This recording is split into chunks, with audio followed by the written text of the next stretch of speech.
Hi everyone, कैसे हो आप सभी लोग। आई होप आप लोग अच्छे होंगे। मैं हूं राहुल जेसवाल एंड स्वागत करता हूं आप सभी का एक बार फिर हमारे YouTube channel J are tutorials में। फ्रेंड्स, आज अगेन आपके सामने एक मोस्ट इंपॉर्टेंट साइंस का लेक्चर वीडियो लेकर आ गया हूं दोस्तों, जिसमें हम पढ़ने वाले हमारे 9th स्टैंडर्ड के लिए साइंस सब्जेक्ट का जो हमारा चैप्टर नंबर 11 चल रहा था दोस्तों, जिसका नाम है रिफ्लेक्शन ऑफ लाइट। आज हम इस चैप्टर का आपके लिए लेकर आ गए हैं लेक्चर नंबर 2। तो दोस्तों, जैसे कि आपको पता है कि प्रीवियस वीक में ही हमने इस चैप्टर की शुरुआत की थी एंड इसका लेक्चर नंबर 1 ऑलरेडी हमने आपको एक्सप्लेन किया था, जिसमें हमने आपको बताया था कि क्या होता है मिरर एंड कौन कौन से टाइप के मिरर्स होते हैं। बेसिकली बताया था plane mirror and spherical mirrors होते हैं, लेकिन प्लेन मिरर का हमने एक्सप्लेनेशन देखा था अच्छे से एंड उसमें क्या क्या रिफ्लेक्शन हो सकता है। स्ट्रेट एंगल रिफ्लेक्शन हो गया, फिर एंगल्स में रिफ्लेक्शन किस प्रकार होता है एंड नंबर ऑफ इमेजेस कैसे कैलकुलेट कर सकते हैं by using the angle. If the angle is given like 120, 90 degree, 60 degree, जब भी कुछ भी एंगल दिया रहेगा तो हम लोग नंबर ऑफ इमेजेस को कैलकुलेट कर सकते हैं। N is equal to, formula था हमारा, आपको याद होगा, तो N is equal to 360 degree upon a minus 1। ये एक फॉर्मूला था, मैंने आपको एक्सप्लेन किया था प्रीवियस ही लेक्चर में, तो जरूर से आपने लेक्चर नंबर 1 देखा था। आज हमारा लेक्चर नंबर 2 है दोस्तों, और इसमें सबसे पहला जो टॉपिक हमें पढ़ना है दोस्तों, उसका नाम है स्पेरिकल मिरर्स। तो प्लेन मिरर हमारा लेक्चर नंबर 1 में कंप्लीट हो गया था, तो ये हमारा सेकंड लेक्चर है जिसका नाम है स्पेरिकल मिरर्स। तो स्पेरिकल मिरर्स की बात करें, there are 2 types of spherical mirror which are present. एक होता है आपका कॉनकेव मिरर, दूसरा होता है कॉन्वेक्स मिरर। अब दोनों में फर्क क्या है, जैसे कि आपको एक डायग्राम यहां पे मैंने दिखाने की कोशिश की है, ठीक है। तो अगर कोई भी एक सरफेस है, एक राउंड एक सरफेस है, ठीक है ना, एक राउंड सरफेस है, उसको मैंने यहां से कट कर दिया, तो क्या हो जाएगा कि ये जो पार्ट रहेगा ये आपका बन जाएगा कॉन्वेक्स और ये आपका जो पार्ट है वो बन जाएगा कॉनकेव। यानी कि एक कोई स्पेरिकल मिरर्स को अगर हम किसी भी एंगल पे कट करते हैं तो यहां पे जो आपका पार्ट ए जो रहेगा, ठीक है ना, यहां पे आपको दिख रहा होगा, यहां पे जो पार्ट ए रहेगा उसको हम लोग स्पेरिकल मिरर का कॉनकेव बोल सकते हैं और पार्ट बी को हम लोग कॉन्वेक्स बोल सकते हैं। तो बेसिकली कॉनकेव मिरर क्या होता है, if the inner surface of the spherical mirror is the reflecting surface, यानी कि अंदर की तरफ से अगर वो चमकेगा, अंदर की तरफ से, यानी कि ये जो पार्ट दिख रहा है आपको, जब अंदर की तरफ से वो चमकेगा तो वो क्या हो जाएगा हमारे लिए एक तरीके से कॉनकेव मिरर हो जाएगा। एंड जब कॉनकेव कॉन्वेक्स मिरर क्या होता है, जब आउटर सरफेस, यानी कि जो पेटूराम बोलते हैं हम लोग, ठीक है ना, हम लोग नॉर्मली हम लोग जब स्टूडेंट्स थे तो हम लोग के टीचर्स ने हमको यही पढ़ाया था कि अगर पेटूराम है तो कॉन्वेक्स है एंड भूखा पेट है तो वो क्या हो जाएगा कॉनकेव है, ठीक है।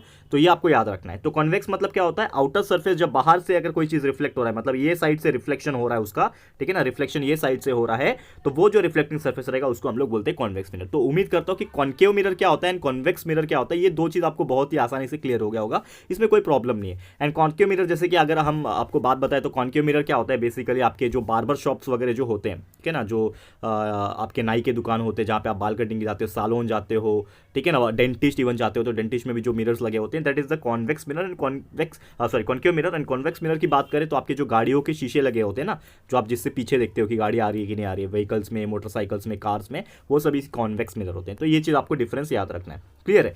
अब बात कर लेते हैं स्पेरिकल मिरर्स का टर्मिनोलॉजी की। तो there are so many terms related to spherical mirrors, तो वो हम लोग को पढ़ना है यहाँ पे। तो स्पेरिकल मिरर्स का क्या क्या टर्मिनोलॉजी हो सकता है, ये इसका डायग्राम से मैंने बताने की कोशिश की है। This is the spherical mirror, इसमें आप देखोगे तो बहुत सारे पॉइंट आपको दिखेंगे। This is the radius of curvature, ये जो पॉइंट आपको दिख रहा है, this is the radius of curvature, this is pole of the mirror, ठीक है। प्रिंसिपल फोकस होता है ये वाला लाइन एंड एक सेंटर ऑफ कर्वेचर होता है सी पॉइंट, ठीक है। अब उसके क्या क्या टर्मिनोलॉजी है वो हम लोग समझने की कोशिश करते हैं। सबसे पहले पोल। पोल का मतलब क्या होता है, जो सेंटर होता है मिरर सरफेस का, कोई भी एक स्पेरिकल मिरर का जो सरफेस होता है सेंटर पे, उसको हम लोग बोलते हैं पोल, ठीक है। तो उम्मीद करता हूं कि ये चीज आपको क्लियर हो गया होगा। डायग्राम में भी मैंने आपको सेंटर दिखाने की कोशिश की।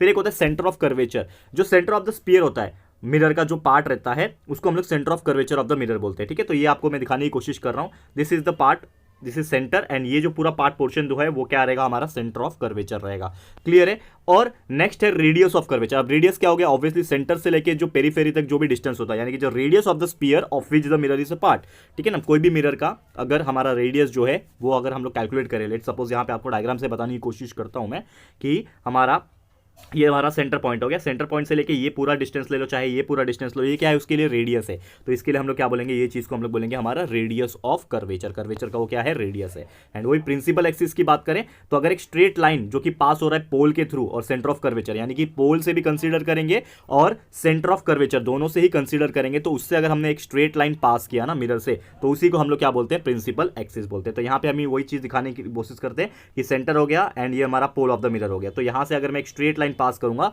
तो ये क्या हो जाएगा, मेरा प्रिंसिपल एक्सिस हो जाएगा। क्लियर है? तो उम्मीद करता हूं कि प्रिंसिपल एक्सिस आपको क्लियर हो गया होगा। अब और आगे क्या क्या टर्मिनोलॉजी दी हुई है उसको भी डिस्कस कर लेते हैं। नेक्स्ट है यहाँ पे प्रिंसिपल फोकस। तो प्रिंसिपल फोकस क्या होता है नॉर्मली, कि जो भी इंसिडेंट रे ऑफ लाइट होता है ना, जो प्रिंसिपल एक्सिस से पैरेलल होता है कोई भी कॉन्केव मिरर के केस में, तो जब भी वो रिफ्लेक्शन होगा मिरर में तो एक पर्टिकुलर पॉइंट पे आके मीट करता है, वो भी मिरर के सामने, यानी कि in front of the mirror वो मीट करता है। जैसे कि यहां पे आपको मैं डायग्राम में दिखाने की कोशिश करता हूं।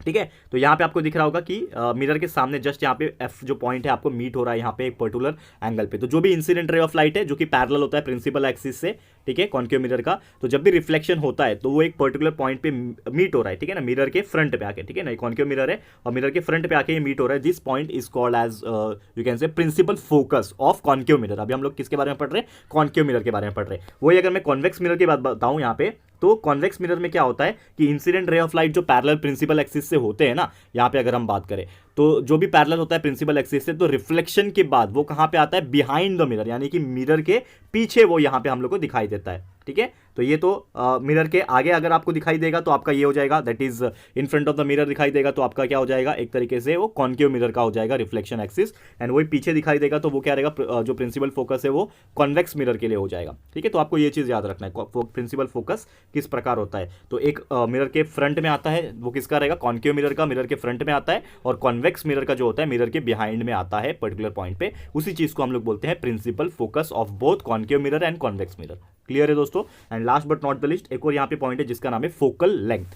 तो फोकल लेंथ का मतलब क्या होता है, जो भी डिस्टेंस होता है पोल से लेके प्रिंसिपल फोकस के बीच में, उसको हम लोग फोकल लेंथ बोलेंगे। डायग्राम से आपको बताने की कोशिश करेंगे तो बहुत सिंपल है। यहाँ पे जो भी पोल रहेगा और जो भी फोकल लेंथ रहेगा, लेट्स सपोज फोकल लेंथ यहाँ पे आया, तो यहाँ से यहाँ जो डिस्टेंस रहेगा वो रहेगा आपका फोकल लेंथ। या फिर अगर फ्रंट ऑफ द मिरर भी आ रहा है तो यहां से यहां पॉजिटिव डायरेक्शन में भी जो भी डिस्टेंस रहेगा, that is the distance between the pole and the principal focus, जो भी मिरर का हो। कॉन्केव के लिए क्या रहेगा, फ्रंट में रहेगा, और कॉन्वेक्स के लिए बिहाइंड द रहेगा। तो जो भी उसका डिस्टेंस आ रहा है पोल से लेके प्रिंसिपल फोकस के बीच में, वो डिस्टेंस को हम लोग क्या बोलेंगे, फोकल लेंथ बोलेंगे। क्लियर है दोस्तों? तो पूरी उम्मीद करता हूं कि ये पर्टिकुलर चीज भी आपको बहुत ही आसानी से एंड बहुत ही इजीली क्लियर हो गया होगा। ठीक है, अब बात कर लेते हैं एक और बेहतरीन टॉपिक की, जिसका नाम है रिफ्लेक्टेड रेस ड्रॉइंग।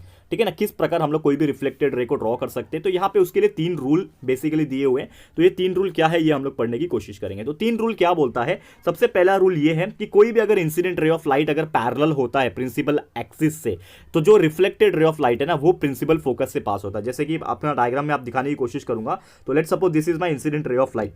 तो इंसिडेंट रे ऑफ लाइट जो कि हमारा प्रिंसिपल एक्सिस, ये हमारा क्या है, प्रिंसिपल एक्सिस है। तो प्रिंसिपल एक्सिस से हमारा जो इंसिडेंट रे ऑफ लाइट क्या है, वो पैरेलल है। तो जब भी वो पैरेलल रहेगा तो वो जब रिफ्लेक्ट करेगा ना, तो जब रिफ्लेक्ट करेगा तो कहां से पास होगा, प्रिंसिपल फोकस से पास होगा, ये वाले पॉइंट से पास हो रहा है। इसके लिए ये रूल नंबर 1 हमारा सेटिस्फाई होता है कि अगर कोई भी incident ray of light parallel होता है प्रिंसिपल एक्सिस से, अगर वो रिफ्लेक्ट होता है वहां से, तो वो हमारे प्रिंसिपल फोकस से पास होकर गुजरता है, जहां से कि ये डायग्राम में मैंने दिखाने की कोशिश की है। क्लियर है? अब सेकंड रूल क्या बोलता है, हमारा रूल नंबर 2 जो बोलता है कि अगर मेरा इंसिडेंट रे ऑफ लाइट जो है वो अगर प्रिंसिपल फोकस से ही पास होता है, मतलब incident he ray of light जो प्रिंसिपल फोकस से पास हो रहा है, तो जो रिफ्लेक्टेड रे रहेगा ना वो हमारे प्रिंसिपल एक्सिस से पैरेलल रहेगा यहाँ पे। यानी कि रूल नंबर 1 का लगभग उल्टा हो गया। रूल नंबर 1 में पहले पैरेलल आ रहा था और रिफ्लेक्ट हो रहा था तो प्रिंसिपल फोकस से पास हो रहा था। यहाँ पे already incident ray of light जो है वो फोकस से पास होकर आ रहा है, प्रिंसिपल फोकस से पास होकर आ रहा है, एंड जब वो रिफ्लेक्ट करेगा तो वो पैरेलल रिफ्लेक्ट करेगा, किससे, प्रिंसिपल एक्सिस से पैरेलली रिफ्लेक्ट करेगा।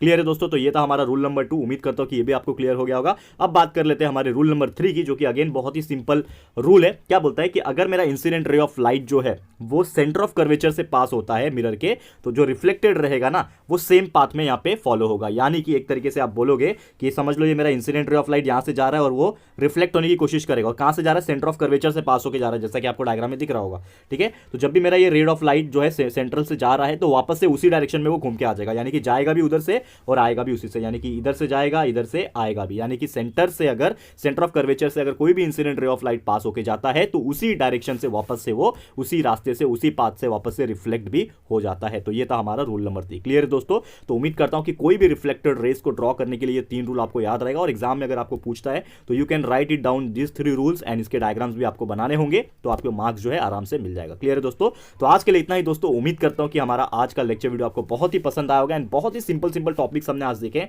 क्योंकि चैप्टर भी देखा जाए तो बहुत ईजी है। लोग उसको डरा के रखते हैं कि बहुत हार्ड चैप्टर है, ऐसा कुछ भी नहीं है। जैसे कि आपने पहला लेक्चर भी देखा, आज हमारा सेकंड लेक्चर भी हो गया, तो पूरी उम्मीद करता हूं कि आपको ये चैप्टर्स काफी ईजी लगा होगा। उस हिसाब से हमने आपको एक्सप्लेन करने की कोशिश की है। तो आज हमने क्या क्या पढ़ा इसके ऊपर क्विक नजर डाल देते हैं। स्पेरिकल मिरर्स क्या होता है वो हमने देखा, कॉन्वेक्स और कॉन्केव मिरर क्या होता है ये देखा, फिर टर्म्स जो रिलेटेड थे हमारे स्पेरिकल मिरर्स के वो हमने कवर कर लिया, साथ ही में कैसे हम लोग रिफ्लेक्टेड रे को ड्रॉ कर सकते हैं ये आपको मैंने समझाने की कोशिश की। तो पूरी उम्मीद करता हूं कि हमारा आज का लेक्चर आपको पसंद आया होगा। तो thank you so much for watching our video. और अगर आपको ये वीडियो पसंद आए तो प्लीज वीडियो को लाइक कीजिएगा, शेयर कीजिएगा अपने सारे फ्रेंड्स लोग के साथ, फटाफट से शेयर करो। एंड अगर आपने अभी तक इस चैनल को सब्सक्राइब नहीं किया है तो फटाफट से हमारे चैनल को सब्सक्राइब कर देना, साथ में बेल आइकन को प्रेस कर देना, ताकि जब भी हम लोग वीडियो लेकर आएंगे आप लोगों को नोटिफिकेशन मिलती रहेगी। ठीक है फ्रेंड्स, तो मिलते हैं हमारे अगले वीडियो में। ये वीडियो देखने के लिए thank you and good bye.